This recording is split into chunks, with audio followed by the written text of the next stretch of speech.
السلام علیکم، welcome to حقیقت نامہ۔ میرا نام سید سعد شاہ ہے۔ میرے خدا، یہ کیا اصرار ہے؟ اس کے منہ سے بڑبڑانے کے انداز میں نکلا۔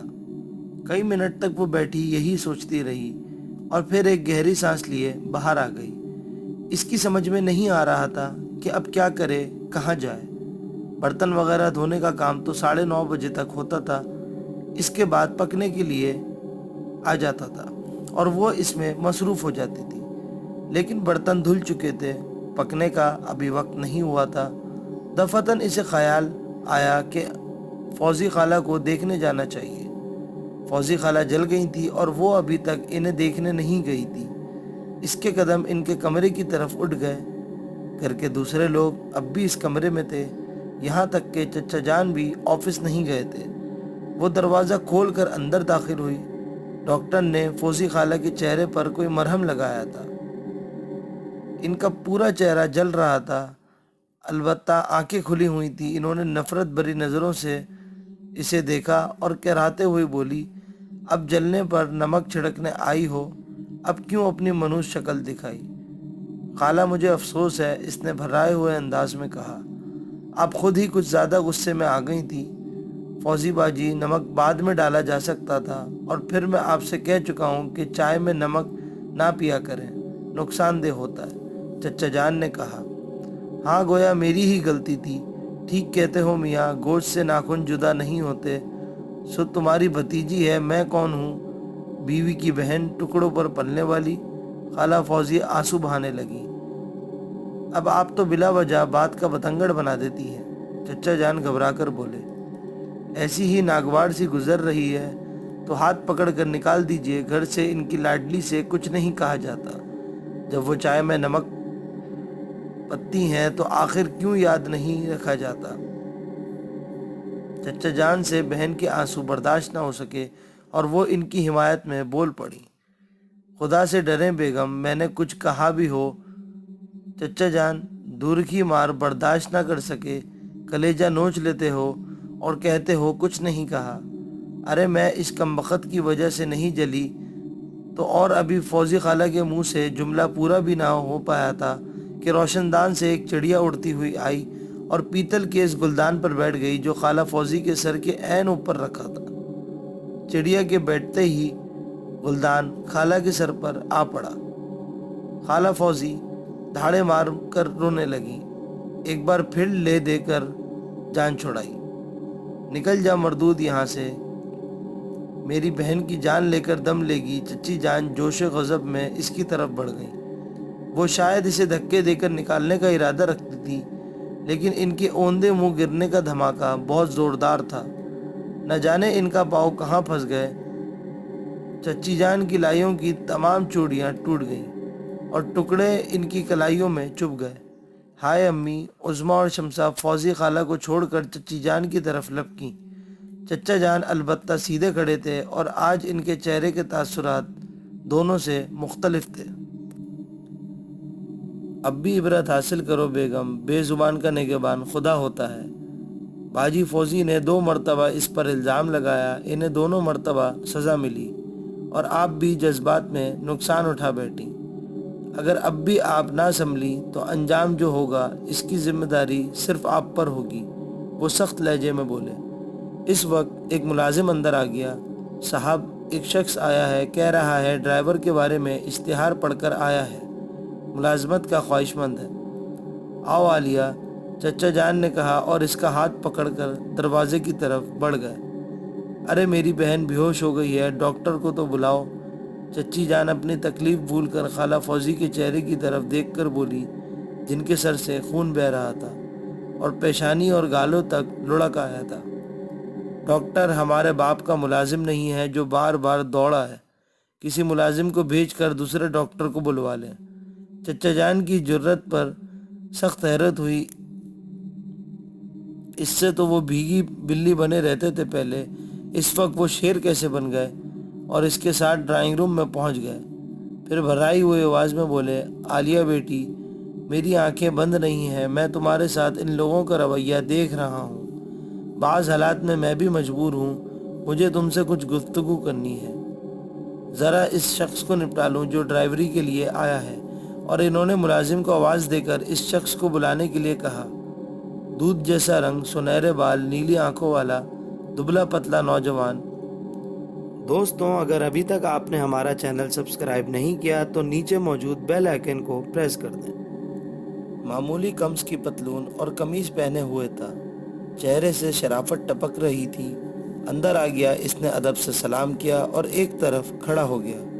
چچا جان نے اسے سر سے پاؤں تک دیکھا اور پھر گردن ہلا کر بولے، بیٹھ جاؤ، اور وہ ایک کرسی پر بیٹھ گیا۔ کچھ تعلیم یافتہ ہو؟ جی ہاں، واجبی سی تعلیم ہے، لکھ پڑھ لیتا ہوں، وہ آرام سے بولا۔ ڈرائیونگ لائسنس موجود ہے؟ جی ہاں۔ اس نے جیب سے ایک کاغذ نکال کر سامنے رکھ دیا۔ چچا جان کاغذ کو دیکھنے لگے۔ کتنی تنخواہ لوگے سلمان میاں؟ اس کے علاوہ 2-3 باتیں واضح کر دوں، تمہیں یہاں رہنا ہوگا، ایمانداری شرط ہے، اپنے کام سے کام رکھو گے۔ مجھے منظور ہے جناب، میں سر چھپانے کی جگہ چاہتا ہوں، تنخواہ جو بھی مل جائے، میرے اخراجات زیادہ نہیں ہیں۔ ٹھیک ہے، 2000 روپے دیں گے، کھانے اور کپڑے وغیرہ ہماری طرف سے۔ تمہارے ساتھ اور کون ہے؟ میں تنہا ہوں، کیا تمہیں منظور ہے؟ بخوشی جناب، جب کپڑے اور کھانا آپ دو گے تو مجھے 2000 کی کیا ضرورت ہے، 1000 کافی ہیں، اس نے کہا، اور چچا جان گردن ہلانے لگے۔ ٹھیک، جو تم چاہو، آج سے ہی کام شروع کر دو، چچا جان نے کہا، اور سلمان نے گردن ہلا دی۔ اس نے ایک بار بھی عالیہ کی طرف نہیں دیکھا تھا، لیکن عالیہ اس کے دل کی دنیا تو بڑی بری طرح سے ڈانوا ڈول ہو گئی تھی۔ اس نوجوان کے چہرے میں نہ جانے کیا بات تھی، اس کے دل میں ایک کسک پیدا ہو گئی۔ چچا جان نے ملازم کو بلا کر کہا، ڈرائیور والا کوارٹر سلمان کو دے دیا جائے اور اس کی تمام ضروریات کا خیال رکھا جائے۔ اس کے جانے کے بعد چچا جان عالیہ سے گفتگو کرنا چاہتے تھے کہ چچی جان اندھی طوفان کی طرح اندر داخل ہوئی اور عالیہ کی طرف رخ کر کے بولی، تم جاؤ، مجھے ان سے بات کرنی ہے۔ عالیہ نے چچا کی طرف دیکھا اور ان کے چہرے پر کشمکش پا کر وہ وہاں سے اٹھ گئی۔ یوں بھی اس وقت وہ اٹھ جانا چاہتی تھی۔ نہ جانے کیا ہو رہا تھا، نہ جانے یہ دن کیسے گزر رہے تھے۔ سلمان ایک ڈرائیور کی حیثیت سے اس گھر میں آیا تھا، لیکن نہ جانے کیوں اس کا دل اسے ڈرائیور تسلیم نہیں کر رہا تھا۔ ایسی حسین صورت والا ڈرائیور نہیں ہو سکتا۔ وہ سیدھی باورچی خانے پہنچ گئی اور ایک بار پھر اچھل پڑی۔ چولہوں پر دیگچی چڑھی ہوئی تھی، کھانا تقریباً تیار تھا، حالانکہ ابھی صرف 11:15 بجے تھے۔ اس نے تمام ہنڈیاں کھول کر دیکھیں، بڑی عمدہ خوشبو اٹھ رہی تھی۔ ابھی تک جن حالات سے وہ گزری تھی، ان کی وجہ سے ناشتہ بھی وہ کرنا بھول گئی تھی۔ روز کا معمول تھا، کوئی نئی بات نہیں تھی۔ اس نے ڈھکی ہوئی پلیٹیں کھولی اور پھر ٹھٹک کر رہ گئی۔ ناشتہ بالکل تازہ تھا اور گرم تھا، جبکہ اب تک اسے بالکل خراب ہو جانا چاہیے تھا، لیکن وہ پراسرار غلام۔ اس نے ناشتہ شروع کر دیا اور حیران رہ گئی، اتنا مزیدار ناشتہ اس نے پہلے کبھی نہیں کیا تھا۔ یا اللہ، اس قدر عنایتیں کیسے برداشت کر سکے گی، وہ سوچنے لگی، اور ایک بار پھر اس کے ذہن کے چور دروازے سے سلمان گھس گیا۔ وہ خود کو ملامت کرنے لگی، بڑے بڑے حسین نوجوان اس نے دیکھے تھے۔ عظمیٰ کی بات جس سے چل رہی تھی وہ بھی وجیہہ تھا، حالانکہ خود عالیہ کو اس کے سائے سے دور رکھا گیا تھا، کیونکہ گھر کے سب لوگ عالیہ کے حسن سے خوف زدہ تھے۔ سب جانتے تھے کہ اس کے سامنے عظمیٰ یا شمسہ کی دال گلنا مشکل ہے، لیکن بہرحال کسی طرح عالیہ نے اسے دیکھ لیا تھا۔ اسے اس کی وجاہت پسند آئی تھی، لیکن عظمیٰ کے لیے خود اس کے دل میں آج تک کوئی تہڑ تک نہیں تھا۔ لیکن سلمان، اس کی نیلی آنکھیں کتنی پرکشش تھیں، نہ جانے بیچارہ کن حالات کا شکار تھا، اور نہ جانے اس نے ناشتہ بھی کیا ہے یا نہیں۔ اس احمقانہ سوچ پر وہ خود ہی شرما گئی۔ پھر اس نے ذہن دوسری طرف نکالنے کی کوشش کی۔ دوپہر کا کھانا کھانے کے بعد سب لوگ اپنے اپنے گھروں میں جا گھسے۔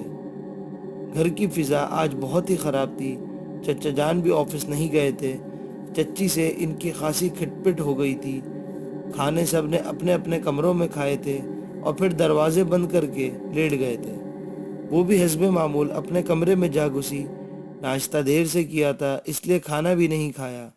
وہی گرم دوپہر، اور دوپہر کے خیال سے اسے وہ پتھر یاد آ گیا۔ پتھر اپنی جگہ رکھا ہوا تھا۔ اس نے بڑی چاہت سے اسے اٹھایا اور بغور دیکھنے لگی۔ کیسا پیارا پتھر ہے، وہ اس کا کیا کرے گی؟ کیوں نہ اسے لاکٹ میں جڑوا لے اور ہر وقت پہنے رہے۔ لیکن یہ کیسے ممکن تھا؟ اگر وہ اسے پہنتی تو گھر والے اس کی بوٹیاں نوچ ڈالتے۔ پھر اپنے کمرے میں صحیح، مگر لاکٹ کس سے بنوائے گی، کہاں سے بنوائے گی؟ اپنی احمقانہ سوچ پر وہ خود ہی مسکرا دی اور مسیری پر دراز ہو گئی۔ لیکن وہی تنہائی، بے اختیار اس کا دل چاہا کہ برگد کے درخت کے نیچے پہنچ جائے۔ وہی ٹھنڈی چھاؤں، وہی خوبصورت فضا، لیکن اس کے ساتھ ایک ہلکا سا خوف اس کے ذہن میں ابھر آیا۔ وہ خوفناک غلام اسے یاد آ گئے، لیکن ان غلاموں نے اب تک اسے نقصان نہیں پہنچایا تھا، بلکہ وہ اس سے تعاون کر رہے تھے۔ وہ ہر نازک لمحے میں نہ صرف اس کی مدد کر رہے تھے، بلکہ اسے برا کہنے والوں کا دماغ بھی درست کر رہے تھے۔ پھر ان سے ڈرنے کی کیا ضرورت تھی؟ وہ تو اس کے ہمدرد ہیں۔ اس خیال نے اسے ڈھارس دی اور وہ دروازہ کھول کر اپنے کمرے سے باہر نکل گئی۔